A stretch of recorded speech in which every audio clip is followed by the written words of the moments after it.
Hi hello friends అందరికీ నమస్కారం. ఈరోజు ఈ వీడియోలో తెలంగాణ రాష్ట్ర వ్యాప్తంగా రేషన్ కార్డు ఉన్న మహిళలందరికీ తెలంగాణ ప్రభుత్వం ఒకేసారి రెండు భారీ శుభవార్తలు తీసుకొచ్చింది. సంక్రాంతి కానుకగా రెండు పథకాల డబ్బులను విడుదల చేయబోతున్నారు. సో ఆ రెండు పథకాలు ఏంటి, సో దానికి సంబంధించిన పూర్తి ఇన్ఫర్మేషన్ ఈ వీడియోలో తెలుసుకుందాం. వీడియోని ఎక్కడ కూడా స్కిప్ చేయకండి ఫ్రెండ్స్, అండ్ వర్డ్ చూడండి. వీడియో స్టార్ట్ చేసే ముందు మీకు ఒక small request friends, TG government నుంచి పథకాలకు సంబంధించి ఏ చిన్న అప్డేట్ వచ్చినా మీరు మిస్ కాకుండా ఉండాలంటే వెంటనే మన ఛానల్ని సబ్స్క్రైబ్ చేసుకోండి. అండ్ సబ్స్క్రైబ్ చేసుకున్న వాళ్ళందరూ కూడా సబ్స్క్రైబ్ బటన్ పక్కన ఉన్న గంట సింబల్లో ఆల్ అని పెట్టుకోవడం మర్చిపోకండి ఫ్రెండ్స్. ఇలా పెట్టుకోవడం వల్ల నేను పెట్టే ప్రతి ఒక్క వీడియో మీరు నోటిఫికేషన్ రూపంలో పొందగలరు. అండ్ వీడియో మీ నచ్చితే లైక్ చేయండి ఫ్రెండ్స్. సో ఏమాత్రం లేట్ చేయకుండా వీడియోకి వెళ్ళిపోద్దాం. సో ఇప్పటికే మహిళా సంక్షేమానికి పెద్దపీట వేస్తూ ఉచిత బస్సు ప్రయాణం, 200 ఇంట్లో ఉచిత విద్యుత్తు, 500 రూపాయలకే గ్యాస్ సిలిండరు వంటి పథకాలను అమలు చేస్తున్న తెలంగాణ ప్రభుత్వం ఇప్పుడు వీటితో పాటు మరిన్ని కీలక మార్పులు తీసుకురానుంది. ముఖ్యంగా ఉచిత బస్సు ప్రయాణంలో ఇప్పటి వరకు ఆధార్ కార్డు చూపించి ప్రయాణం చేస్తున్న మహిళలకు ఇబ్బందులు వస్తున్నాయని గుర్తించిన ప్రభుత్వం ఆధార్ కార్డు స్థానంలో ప్రత్యేకమైన కార్డును ప్రవేశపెట్టాలని నిర్ణయించింది. ఈ కొత్త కార్డు ఉంటేనే మహిళలు ఉచితంగా బస్సుల్లో ప్రయాణించాల్సి ఉంటుంది. ఈ కార్డును త్వరలోనే పంపిణీ చేస్తామని ప్రభుత్వం స్పష్టం చేసింది.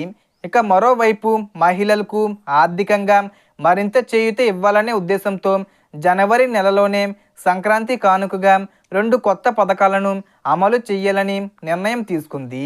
అంటే జనవరి 15వ తేదీ వచ్చేలోపు ప్రారంభించాలని అనుకుంటున్నారు. ఈ పథకాలు ముఖ్యంగా రేషన్ కార్డు కలిగిన మహిళలకు వర్తిస్తాయి. ఇటీవలే కొత్త స్మార్ట్ రేషన్ కార్డులు వచ్చినప్పటికీ ఇప్పటి వరకు ఏ పథకాలు అందని మహిళలకు కూడా ఇప్పుడు ఈ అవకాశాన్ని కల్పిస్తున్నారు. మొదటి పథకం కింద వితంతు మహిళలు, ఒంటరి మహిళలు, దివ్యాంగ మహిళలకు కొత్త పెన్షన్లకు దరఖాస్తు అవకాశం ఇవ్వనున్నారు.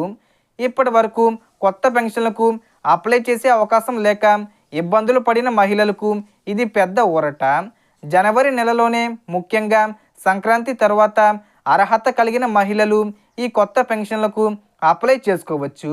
ప్రస్తుతం వస్తున్న 2016 రూపాయలు పెన్షన్ను పెంచి 4000 రూపాయల వరకు ఇవ్వాలని ప్రభుత్వం నిర్ణయించింది.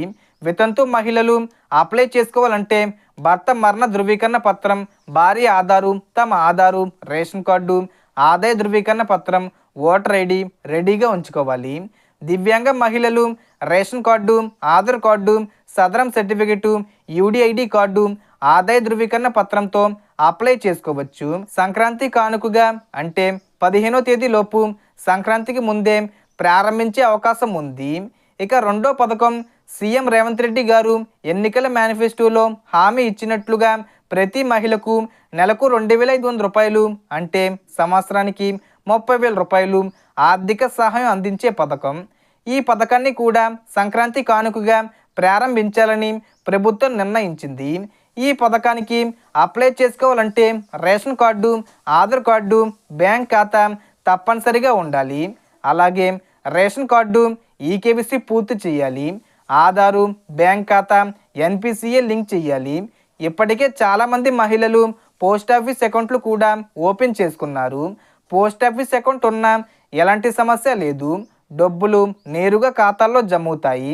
ఈ విధంగా రాష్ట్ర వ్యాప్తంగా ఉన్న మహిళలందరికీ ఈ జనవరి నెలలో సంక్రాంతి కానుకగా 15వ తేదీ వచ్చేలోపు ఈ రెండు పథకాల ద్వారా భారీ మేలు జరగనుంది. కావున అర్హత ఉన్న ప్రతి మహిళ అవసరమైన డాక్యుమెంట్స్ అన్నీ రెడీగా ఉంచుకొని సంక్రాంతి తర్వాత దరఖాస్తులకు సిద్ధంగా ఉండాలి. ఈ పథకాల ద్వారా మీ ఖాతాల్లోకి నేరుగా డబ్బులు జమ అవుతాయి. సో టోటల్ ఇన్ఫర్మేషన్ ఇది ఫ్రెండ్స్. మీకు ఈ వీడియో నచ్చితే లైక్ చేయండి, షేర్ చేయండి అండ్ సబ్స్క్రైబ్ చేసుకోండి. Thanks for watching.